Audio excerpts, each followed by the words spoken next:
De Provérbios, capítulo 4, versículo 23.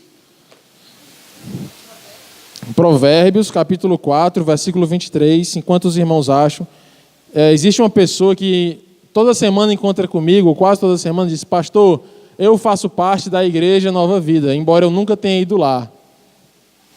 Sabia disso? Existe uma senhora chamada Dona Regina, que é minha amiga, que ela é cuidadora da irmã dela, que é acamada, e ela assiste todas as mensagens. Estava saindo?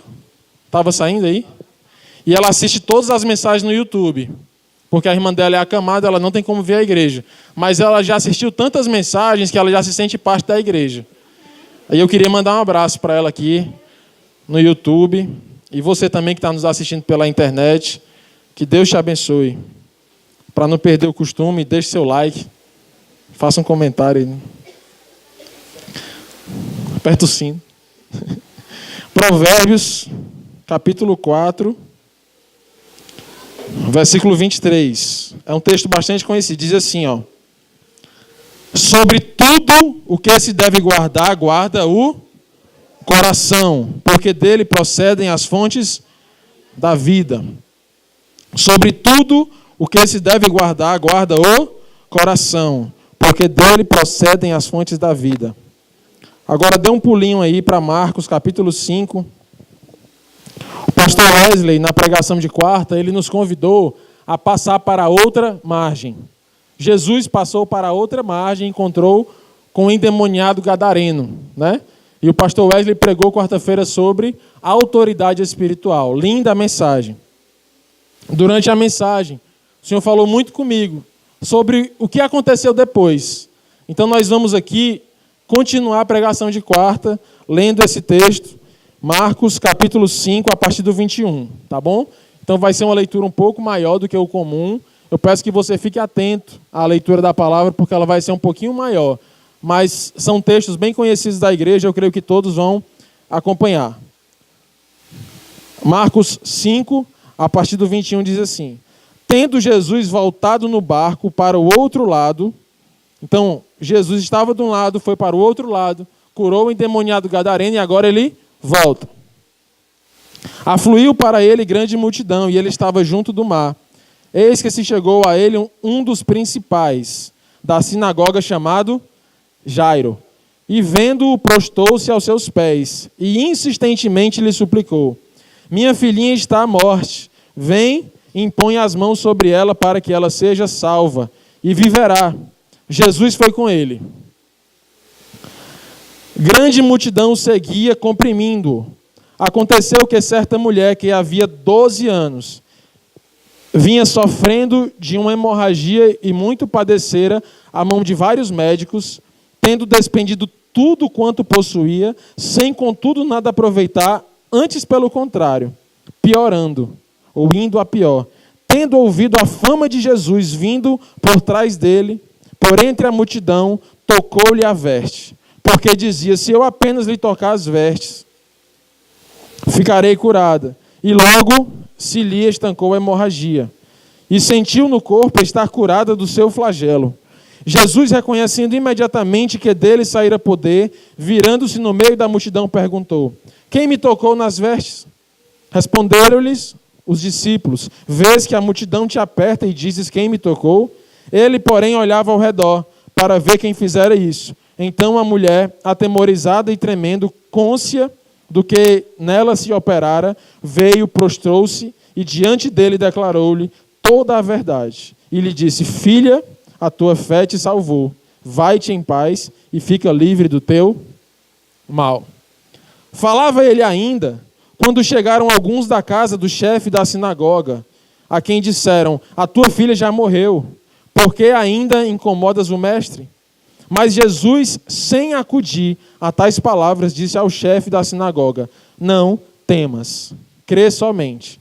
Contudo, não permitiu que alguém o acompanhasse, senão Pedro e os irmãos Tiago e João. Chegando à casa do chefe da sinagoga, viu Jesus o alvoroço, os que choravam e os que pranteavam muito. Ao entrar, lhes disse: por que estáis em alvoroço e chorais? a criança não está morta, ela apenas dorme. E riram dele. Tendo ele, pois, mandado sair a todos, tomou o pai e a mãe da criança e os que vieram com ele, entrou aonde ela estava, tomando-a pela mão, disse: Talitá, cumi, que quer dizer: menina, eu te mando, levanta-te. Imediatamente, a menina se levantou e pôs-se a andar, pois tinha 12 anos. Então ficaram todos sobremaneira admirados. Mas Jesus ordenou-lhes expressamente que ninguém o soubesse e mandou que dessem de comer à menina. Então esse texto, meus irmãos, um pouco grande, ele esconde muitos princípios interessantes para que a gente venha a entender o que está por trás desse texto. O que Deus quer falar com a igreja através desse texto. Por que essas coisas aconteceram dessa forma e não de outra? Por que primeiro Jesus não curou a menina e depois curou a mulher hemorrágica? Por que primeiro Jesus não curou a mulher hemorrágica, já sabendo que Jairo vinha, deixou para Jairo vir depois? Por quê? Por que a coisa aconteceu desse jeito? O fato é que eu gostaria de relacionar esses dois textos nessa noite. Eu gostaria de dizer que a noiva de Jesus, que se levantará nos últimos dias íntegra, santa, perfeita, é a noiva que guarda bem o seu coração. A noiva que guarda bem o seu coração.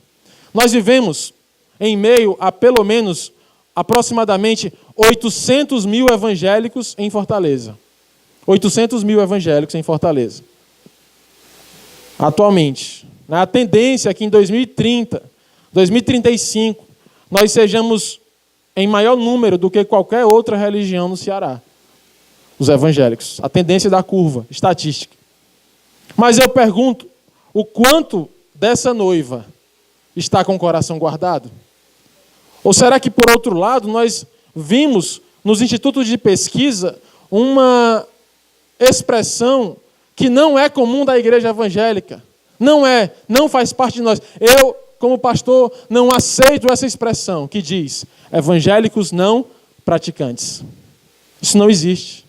Porque o reino de Deus está dentro de nós, ou está ou não está. Não há como ser evangélico ou viver o evangelho e não praticá-lo, porque ele é a própria prática dentro de nós. O Tiago disse, a fé sem obras ela é morta.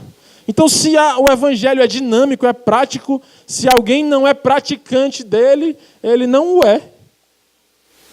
Logo, essa expressão não existe. Mas eu pergunto, por que ela existe nos institutos de pesquisa?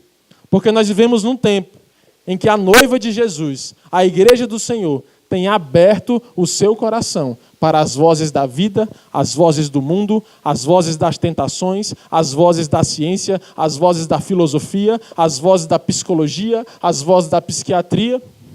São vozes boas, muitas vezes, que dizem algo bom, pode deixar, que dizem algo bom sobre as pessoas, mas que nunca deve estar em primeiro lugar nas igrejas de Jesus. Igrejas que, no lugar de louvar o Senhor em adoração, músicas que exaltem o nome de Deus, substituem por músicas que não se falam em Deus, que não glorificam o nome do Senhor. Pessoas que não têm a Bíblia como sua regra de fé e prática.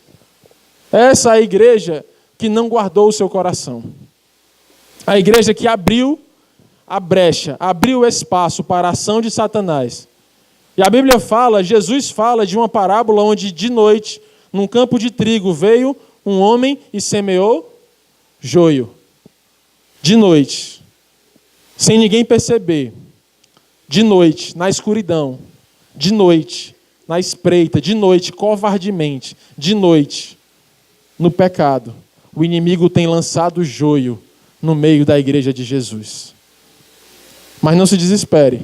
No final da parábola, a Bíblia diz, Jesus diz, deixa crescer. Porque toda a plantação passará pelo fogo.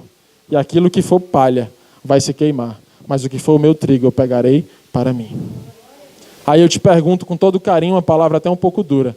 De que lado você está? Você está do lado da igreja com o coração guardado, preparada, que anseia pela volta do seu noivo? Ou você está do lado da igreja que abriu a guarda, que deixou o inimigo reinar na sua vida? Se a resposta for, Timóteo, eu estou do lado da igreja que está guardando o seu coração, a minha fé está no Senhor, o meu coração é dele, eu te digo, se mantenha assim. Mas se por algum acaso essa palavra falou contigo e você disse, eu tenho estado do lado da igreja que baixou a guarda, de uma igreja que não há mais diferença entre ela e o mundo, de uma igreja que abriu mão dos seus valores, de uma igreja que abriu mão dos seus princípios, uma igreja que faz tudo o que o mundo faz. Eu te convido nessa noite, vem comigo, porque essa palavra vai te purificar em nome de Jesus. Esse homem chamado Jairo, ele é um exemplo para nós. Ele era o principal da sinagoga.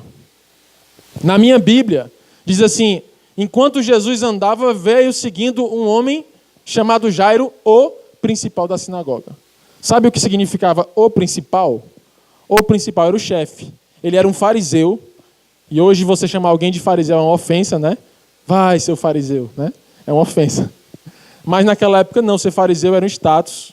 Fariseu era alguém que lia a palavra, que lia a lei, que guardava, que decorava a palavra, que tinha a palavra na sua mente, no seu coração. E além disso, o chefe, o principal, era alguém que organizava o culto. Ele era responsável para que todo sábado acontecesse o culto na sinagoga. Era ele quem escolhia qual texto ia ser lido. Era ele quem dizia que pregação ia ser feita. Ele, muitas vezes, pessoalmente levava a pregação nos sábados. E ele era o principal. Aqui vai o primeiro princípio para a igreja que guarda o seu coração. Quem quer ser a igreja que guarda o seu coração? A igreja de coração guardado. Sabe aquela noiva apaixonada que só tem olhos para o seu noivo? Essa é a igreja do Senhor dos últimos dias. Uma igreja que vai ser tentada de todas as formas. Ela vai ser tentada no álcool, ela vai ser tentada nos vícios, ela vai ser tentada na fofoca, ela vai ser tentada na prostituição. Mas a Bíblia diz que nos últimos dias se levantará uma igreja com um olhar apaixonado para o seu noivo, com um olhar como de pomba, um olhar de foco único para o seu noivo. É lindo, não é lindo isso? Pois você está incluído nessa promessa, nessa profecia. Primeiro princípio, você quer ser uma noiva de coração guardado, quer ser crente de coração fechado, guardado, um jardim fechado para o teu Senhor, amém? Pois deixe de ser o principal. Jairo era o principal. Deixe de ser o principal. Hoje nós vivemos num tempo de muito eu, meu, tudo é para si. É porque ele não falou comigo, ou ele sujou o meu nome, ou a minha reputação, aquilo que é intrínseco a si mesmo. Mas o Senhor nos chama a viver no seu reino, e no reino de Deus o principal é o Senhor. Romanos 11, a partir do 33. Profundidade da riqueza, do saber e do conhecer de Deus. Quão insondáveis são os teus caminhos, quão inescrutáveis são os teus desígnios. Quem, pois, conheceu a mente do Senhor para que ele possa lhe aconselhar? Quem, pois, antes lhe deu para que ele possa ser restituído? 36. Porque dele, por ele e para ele são todas as coisas, desde agora e eternamente. Você entende o Evangelho? Se você no teu discurso tem muito meu, eu, chegou a hora de colocar ele no trono. No culto da família, a Juliene trouxe uma mensagem linda sobre o centro do universo. E ela foi explicando pedagogicamente, didaticamente, como que, parecendo um filme, desde o nascimento nós somos treinados a nos sentir no centro. Nós somos treinados a ficar no centro das coisas, a que tudo seja por causa de nós, por nós. A gente quer ser o foco das atenções. A gente pensa que tudo acontece em torno da gente. E às vezes a gente vai crescendo e só vai mudando os centros. Mas agora o centro é o seu casamento, depois o centro é o seu filho, e depois o ciclo vai piorando e você vai ficando mais velho. E aí você vai tendo certeza que você é o centro, que é tudo para si, na hora que você quer, do jeito que você quer. Mas a verdade é que nesse texto nós descobrimos que se você quer que Jesus ande contigo, se você quer andar com Jesus, você precisa deixar de ser o principal e deixar de ser o centro. Tiago 4,6. Jesus, Deus, resiste aos soberbos, mas dá graça aos humildes. Jesus resiste aos soberbos, mas dá graça aos humildes.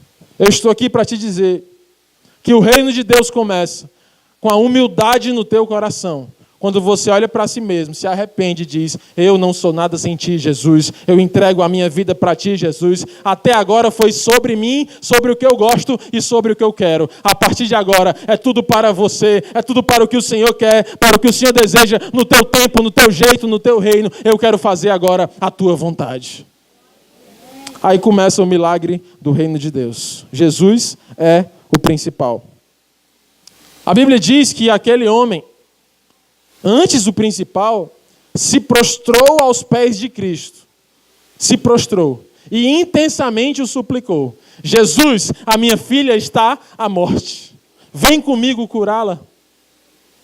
Você entende?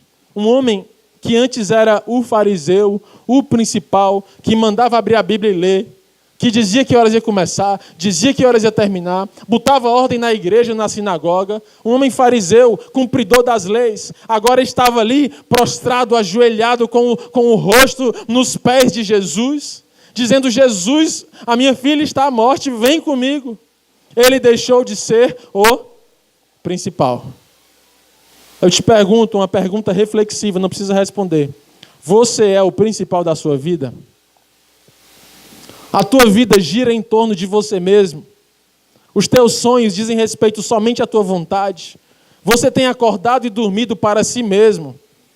Eu te convido a ser um evangélico praticante, a fazer parte da noiva com o coração guardado. Então deixe de olhar para o seu umbigo. Você não é filho da Xuxa, você não tem um rei na barriga. Você agora é filho de Deus, e o reino de Deus é sobre ele, para ele, por meio dele. São todas as coisas.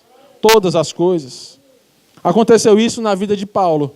Paulo também, outro fariseu, conhecedor da lei, cidadão romano, por direito, por dinheiro, da tribo de Benjamim, um homem cheio de títulos. Eu sou judeu da tribo de Benjamim, cidadão romano por nascimento, de descendência sou fariseu, estudioso da lei e filósofo aos pés de Gamaliel. Você já assistiu uma palestra, uma aula, que tem o nome da pessoa embaixo, tem 10 linhas? Formado, especialista, mestre, doutor, PhD. Vaidade pura. No final falou só assim: vaidade da ordem de Adão. Vaidoso da ordem de Adão. Acontece. Assim era Paulo. Tinha todos os títulos. Mas um dia foi preciso que ele caísse do cavalo. Caiu do cavalo. Que expressão! Ele caiu do cavalo e se prostrou aos pés de Jesus. O homem que via tudo, que julgava tudo com seus olhos, que com os seus olhos ele percebia quem era a favor de Cristo e quem não era. Com os seus olhos ele julgava quem era judeu e quem não era. E agora os seus olhos estavam cegos. Ele não via mais nada. Porque Jesus estava tirando. Diga assim: Paulo, se você quer algo comigo, Saulo, sai do trono. Sai daí. Desce desse pedestal da vida. E deixa que eu vou te conduzir a ver milagres nessa terra. Eu te mostrarei os céus abertos, que lindo. E a vida de Paulo nunca mais foi a mesma daquele dia, porque Jesus passou a ser o principal. Você quer ser a igreja de Jesus, que guarda o seu coração nos últimos dias? Sim ou não? Se sim, deixe Jesus ser o principal na sua vida. Será que os teus planos batem com os planos dele? Será que os teus sonhos são os mesmos dele? Será que as tuas vontades dizem respeito e dão alegria ao coração de Cristo? Naamã, um homem rico, poderoso, veio da Síria, cheio de pompa, de riquezas, e começou a adoecer de lepra. Que doença vergonhosa para um homem rico. Era conhecida como uma doença dos pobres, uma doença dos marginais, uma doença dos periféricos. E de repente um homem tão rico, leproso, uma doença visível, uma doença vergonhosa, uma doença pela qual as pessoas não gostariam de estar perto de um leproso. E aí uma serva da casa dele, cuja Bíblia não diz o nome, disse: lá na minha terra tem um profeta que pode te curar. Ele estava sendo o principal. E aí quando ele chega lá na porta da casa de Eliseu, o que é que Eliseu faz? Eliseu nem se levanta. Eliseu não vai nem lá fora. Sabe por quê? Porque Deus estava usando Eliseu para tirar Naamã do centro da sua vida e da sua vontade. Tem que deixar de ser besta. Tem que deixar de se achar. Tem que descer do trono para que Jesus possa reinar. Deixa de lundu, deixa de enjoo, deixa de querer controlar tudo. Sai do trono da tua vida e deixa Jesus sentar. A tua vida nunca mais será a mesma. E aí Naamã, Eliseu dá um recado pelo servo, chamado Geazi. Um jovem diz, Geazi vai lá e manda ele se banhar 7 vezes no Rio Jordão.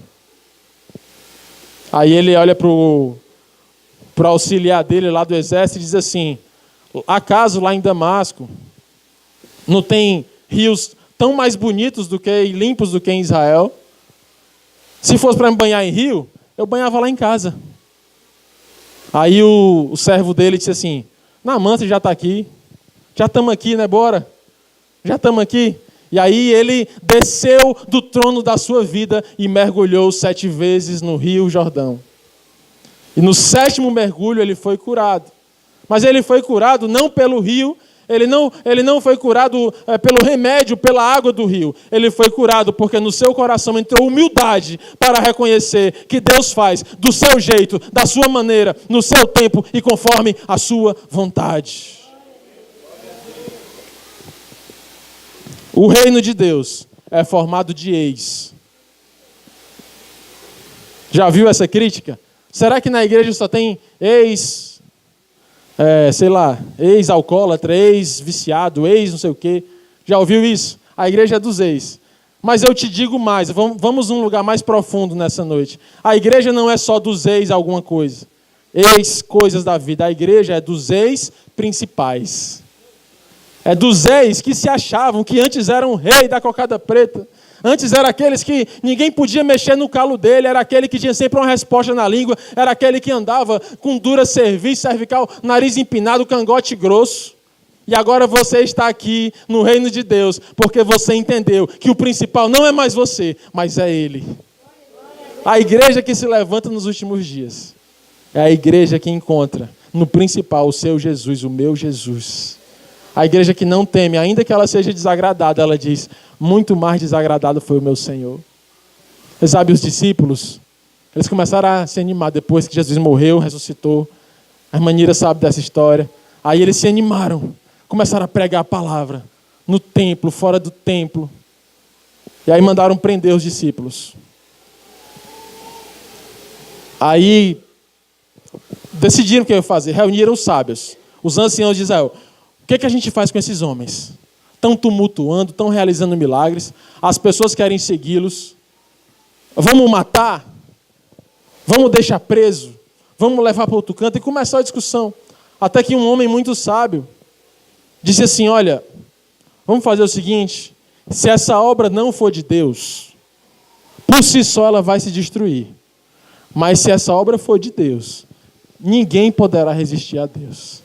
Então deixa esses homens vivos, que se não for de Deus eles vão acabar. E se for de Deus, não adianta a gente querer brigar com Deus. Aí soltaram os discípulos. Só que antes de soltar, deram uma sola nos discípulos. Se você está aí no YouTube e não sabe o que é sola, meteram a peia nos discípulos. Eles apanharam, eles foram açoitados. E a Bíblia diz que eles saíram caminhando. E se eles estivessem se achando os principais, eles diriam, não vamos mais não, bateram na gente, ninguém fez nada, eu sou o filho do fulano, eu sou o irmão de cicrano, eu realizei milagres, eu não mereço tal humilhação. Não era assim o discurso normal da gente? Eu não vou mais não vou apanhar mais não, me desagradou, o pastor falou isso, o irmãozinho me chamou daquilo, alguém zombou da minha dor, eu não vou mais não, eu não mereço isso, eu não posso ser humilhado. Não é assim que a gente pensa? Mas sabe o que foi que eles disseram? Glórias a Deus, porque nas mesmas dores do nosso mestre, nós somos humilhados nesse dia. Isso significa que nós estamos andando nos seus passos. Quando alguém te humilhar, quando alguém te bater, diga assim, glórias a Deus. Porque a mesma dor que Cristo sofreu, Ele permite que eu sofra agora em seu nome. Essa é a igreja que guarda o seu coração. Que grande necessidade. Sabe o que foi que fez o discípulo, o Jairo, o principal, se prostrar aos pés de Jesus? Foi uma grande necessidade. Uma grande necessidade requer uma intensa súplica. Quem aqui tem uma grande necessidade? Vou perguntar de novo. Quem aqui tem uma grande necessidade? Amém? Sabe qual é o problema? Às vezes nós vivemos com uma grande necessidade, mas sem a devida súplica, sem a devida resposta. Uma grande necessidade requer uma busca proporcional, requer uma grande busca, requer uma grande intensidade. Talvez se eu perguntar a você o que foi que você colocou diante de Deus no domingo depois do culto, talvez corre o risco de você nem lembrar. E aquilo que naquela hora era tão importante depois foi esquecido. Mas o reino de Deus é tomado por homens e mulheres que não abrem, mas que estão dispostos a caminhar com Jesus. Estão dispostos a grandes súplicas, a grandes atitudes para resolver grandes problemas. Pedro estava morrendo, naufragando. Lá quando ele andou sobre as águas e ele gritou. O que foi que ele gritou? Salva-me, Senhor. Por quê? Porque era uma grande necessidade. O cego Bartimeu gritou: Jesus, filho de Davi, tem compaixão de mim, Senhor. Uma grande necessidade requer um grande grito. Não viva anestesiado. Não viva como quem não está vendo. Não tape o sol com a peneira. Se você tem uma grande necessidade, suplique grandemente, intensamente, porque o Senhor vai te ouvir. E Ele prontamente dará a mão para ti e te tirará de dentro das águas. Mas às vezes a gente vive com grandes necessidades e parece que não está acontecendo nada. Nem escuto a zoada da mutuca. E o mundo se acabando, e o casamento piorando, e os filhos se debandando. E parece que isso não gera mais em nós um sentimento de urgência. Salva-nos, Senhor. Jesus, filho de Davi, tem compaixão de mim, Senhor. Jairo disse: a minha filha está à morte, eu te suplico. Ali, quando ele se ajoelhou, caiu ali o status, caiu a arrogância, caiu o orgulho, caiu tudo ali no chão. E o Senhor ouviu a sua voz. Amém? Mas no meio do caminho, aconteceu algo diferente do que Jairo pensava. Qual era o plano de Jairo? Qual era o plano de Jairo? O plano de Jairo era: a filha está à morte, vou clamar a Jesus, vou suplicar para Jesus, Jesus virá comigo e a minha filha será curada. Ele diz isso. Ele expressa o plano dele. Ele diz assim. Ele diz assim: minha filhinha está à morte. Vem, impõe as mãos sobre ela para que ela seja salva e ela viverá. Então, o plano de Jairo era o plano perfeito. Era o plano perfeito. Minha filha está doente, vai morrer. Vou chamar Jesus, Jesus virá. Ele vai colocar as mãos sobre ela e ela vai escapar. Não é um plano perfeito? É ou não é um plano perfeito? Quem já fez aqui um plano perfeito? Eu vou me formar, eu vou estudar, eu vou passar no concurso, eu vou ganhar muito dinheiro, eu vou não sei o quê e eu vou não sei o quê. E Jesus vem comigo, e eu vou entrar no ministério tal, e meu casamento vai ser assim, e eu vou comprar o carro, e a minha empresa vai ser assada, e glória a Deus, e acabou. Quem aqui já fez um plano perfeito? Nós somos cheios de planos perfeitos, né, Luziane? Só que no meio do caminho tinha uma mulher hemorrágica. No meio do caminho, algo atrapalhou os planos de Jairo. Algo atrapalhou os planos do principal. Ele tinha tudo na cabeça dele. Olha, a minha filha está morta, mas não tem nada não. Eu vou lá para Jesus. Jesus vai ouvir. Eu não vou fazer qualquer coisa. Eu vou até tacar o rosto no chão. Eu vou tacar o rosto no chão. Ele vai ficar. Ele vai se compadecer. Ele vai vir. Vai impor as mãos e ela viverá. Era o plano perfeito. Só que no meio do caminho tinha uma mulher, 12 anos, sofrendo hemorragia. Há 12 anos. Uma situação terrível. Aí eu te pergunto nessa noite. Posso perguntar? Como você reage quando os teus planos são frustrados? Vou perguntar de novo. Como você reage quando os teus planos são frustrados. Amém? Essa foi a pregação de hoje, que Deus te abençoe. Eu senti o impacto dessa pergunta. Como você reage? Qual é a vontade da tua carne quando os teus planos são frustrados? Dá vontade, sabe o que eu já vi? Um racha jogando futebol. Jovens jogando bola. Eu, meus primos, meus amigos jogando bola. Um principal foi desagradado. Sabe, um racha, domingo, meia-noite, de domingo para segunda, é o racha dos verminosos. Aí todo mundo lá naquele gás. Domingo, meia-noite. Só que um principal que estava lá jogando, um fizinho da Xuxa, foi desagradado. Sabe o que foi que ele fez? Porque alguém fez alguma coisa que ele não gostou. Sabe o que foi que ele fez? Ele pegou a bola, jogou para cima e embarcou o mais longe que eu já vi uma bola indo. Ali parecia que estava em meus sonhos. Meia-noite, doido para jogar bola. Porque o principal foi desagradado. Você já viu um principal sendo desagradado? O que acontece? Se for desagradado, o bichinho fica de lundu. O reizinho, irmã, não fala isso não. Irmã, não fala desse jeito não. Ele não pode ser desagradado não. Pastor, eu vou te contar uma coisa. Mas pelo amor de Deus, não diga que fui eu que disse não, porque senão ele vai dizer assim, porque o bichinho não pode ser desagradado. Meu irmão, eu já ouvi isso no meu pequeno ministério umas 30 vezes.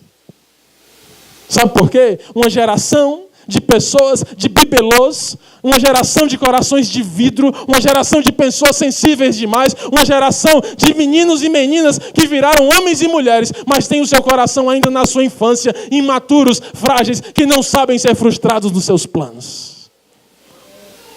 Você entende o que é isso?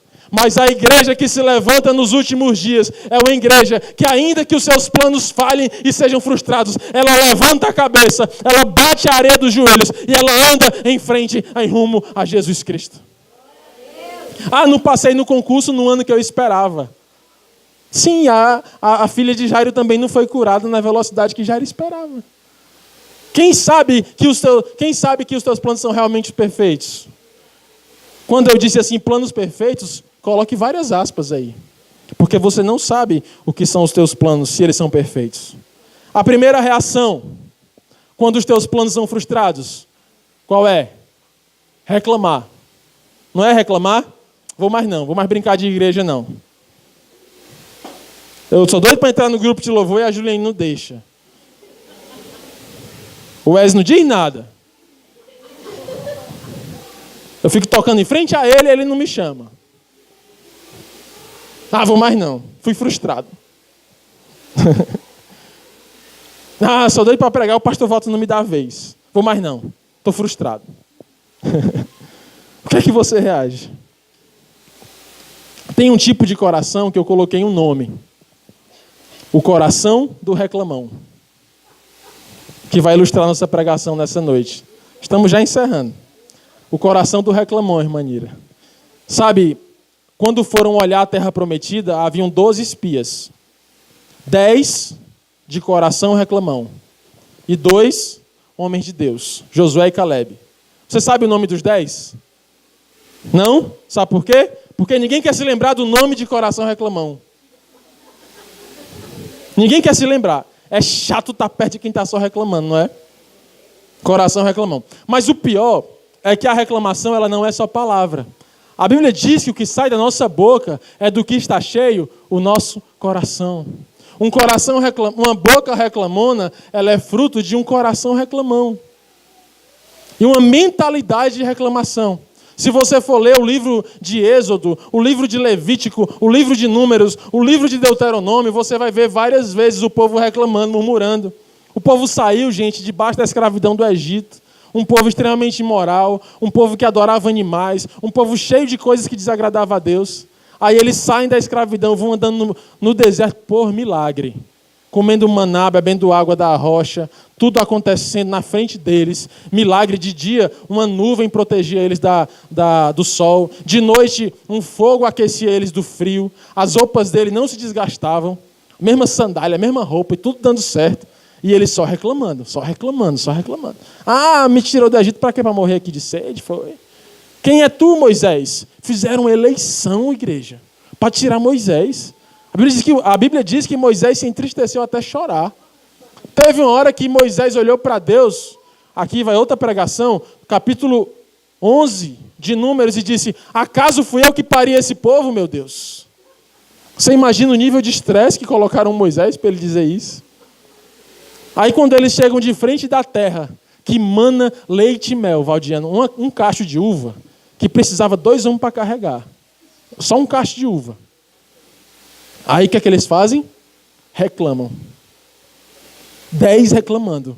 10 corações reclamões. É fácil mangar deles, né? Mas e nós? Será que nós não vivemos na cultura da reclamação? Será que nós não vivemos reclamando de tudo? Será que nada está bom? Será que sempre tem algo a ser criticado? Será que sempre tem algo a ser apontado? Será que sempre tem algo a ser diminuído na vida do teu irmão, na tua casa, na tua esposa, no teu marido? Será que sempre tem algo a você ficar apontando, isso está errado, isso não está bom? Ou café amargo, ou café doce, ou comida salgada, ou comida insossa, ou comida fria, ou comida horrível, ou mulher ruim? Será que não está na hora de você se olhar no espelho e começar a agradecer a Deus por aquilo que você tem? Porque a igreja que se levanta com o coração guardado é a igreja que não tem um coração reclamão, mas é a igreja que tem um coração grato a Deus por todas as coisas. Sabe qual é o destino do coração reclamão? Morrer no deserto. E foi o que aconteceu com aqueles 10 homens. O coração reclamão deles não era só uma boca que reclamava, era uma mentalidade que eles conseguiram contagiar todo o povo de Israel. Não era uma mentalidade só para eles e para a mulher deles. Não era. Eles conseguiram desestimular todo Israel. E Josué e Caleb se levantaram pela fé e disseram: lá tem gigante, mas maior o nosso Deus do que o gigante deles. Nós podemos vencer, Moisés. Vamos, Moisés. Vamos. E Moisés, quando foi conversar com o povo, todo o povo já estava contaminado pelo coração reclamão. Como está o teu coração quando o teu plano é frustrado? Ah, pastor, mas já estava tudo tão certo. Já era ela, era ele, era aquele emprego, era desse jeito, eu já tinha feito todo o plano. Eu já tinha até comprado um sapato parcelado, pensando no salário que eu ia ganhar mais. E de repente não deu certo o meu plano. Não vou mais brincar disso não, vou sair da igreja. Coração reclamão. Gente que vive sensível demais. Não pode ouvir nada, que se desgasta, que reclama, que murmura. A igreja que se levanta com seu coração guardado é uma igreja que tem um coração grato. Imagine se você numa situação seguinte. Você está do lado de uma multidão de 5.000 homens, aproximadamente 12.000 pessoas. E todas as pessoas estão com fome. E você é o líder da situação. O que é que você faz?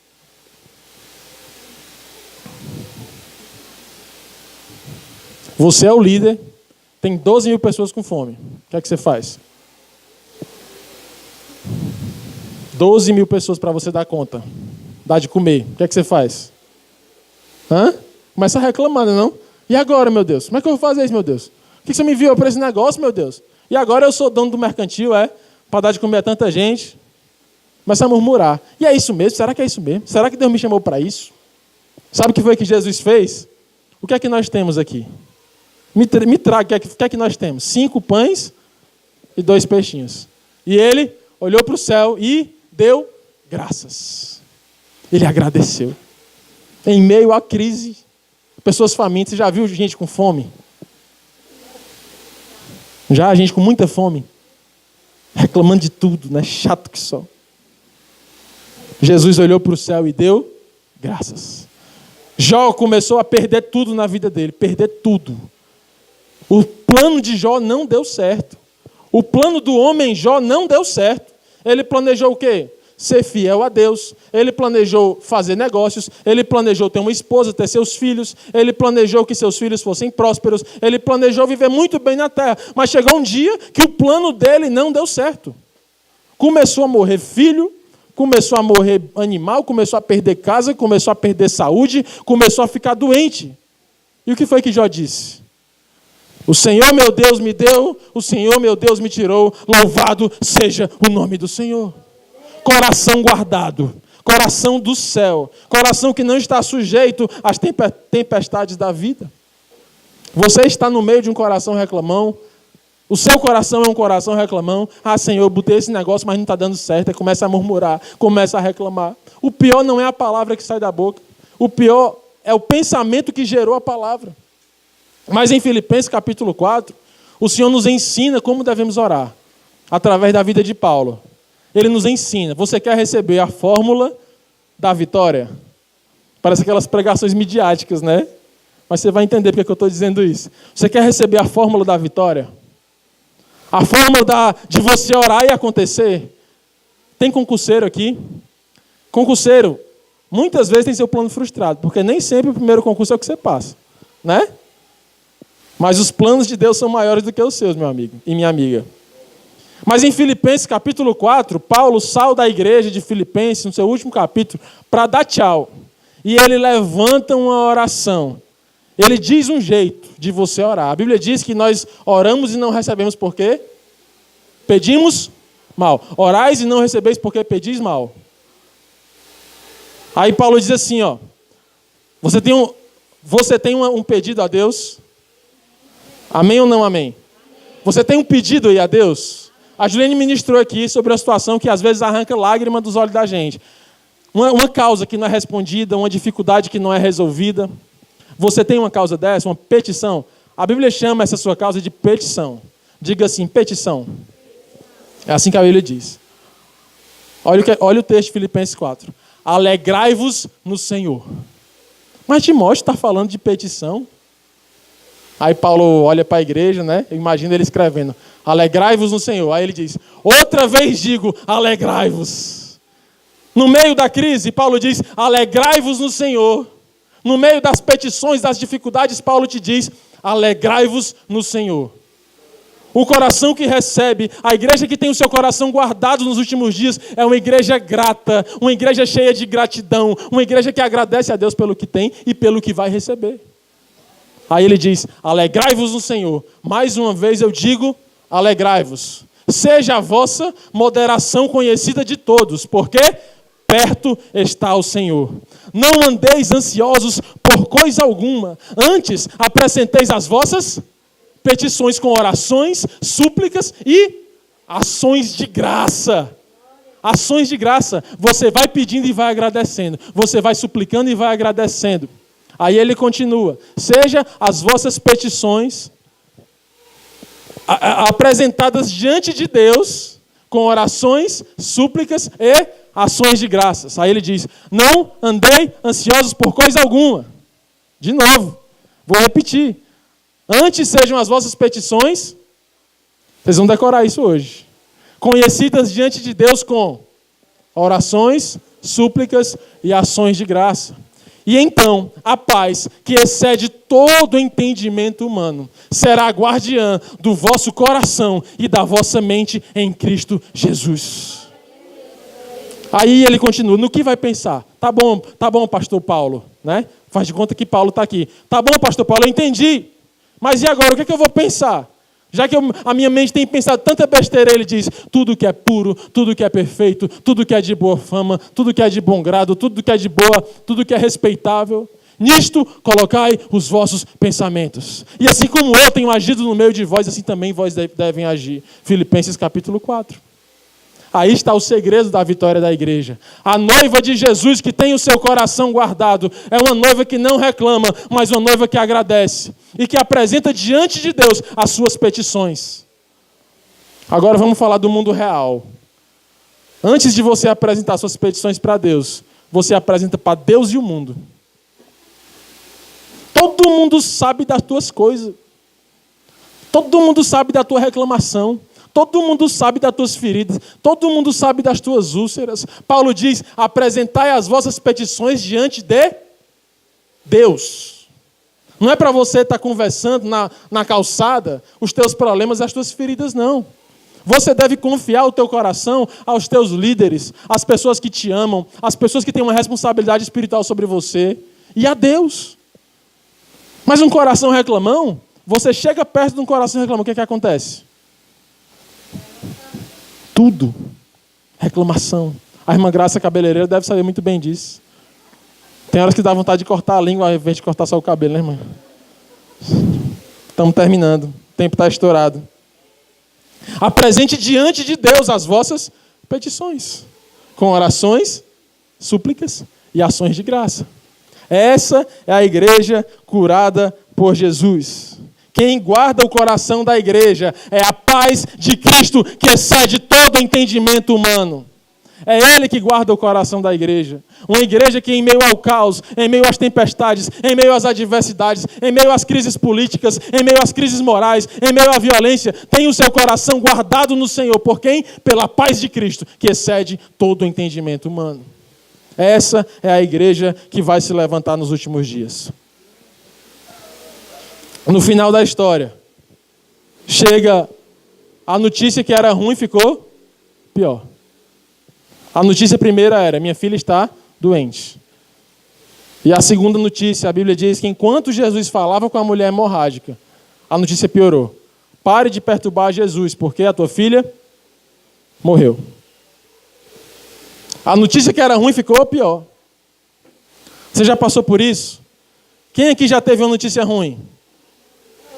Essa notícia já piorou? O que é que você fez? Chorou? A primeira coisa da pregação de hoje. Você quer viver com seu coração guardado em Deus, deixe de ser o principal. A segunda coisa, reaja bem quando o seu plano falhar. Reaja bem quando o seu plano falhar. A terceira coisa, ponha um filtro nos seus ouvidos. Sobre todas as coisas de que deve guardar, guardai o vosso coração, porque dele procede as fontes da vida. A Bíblia diz que alguém chegou e disse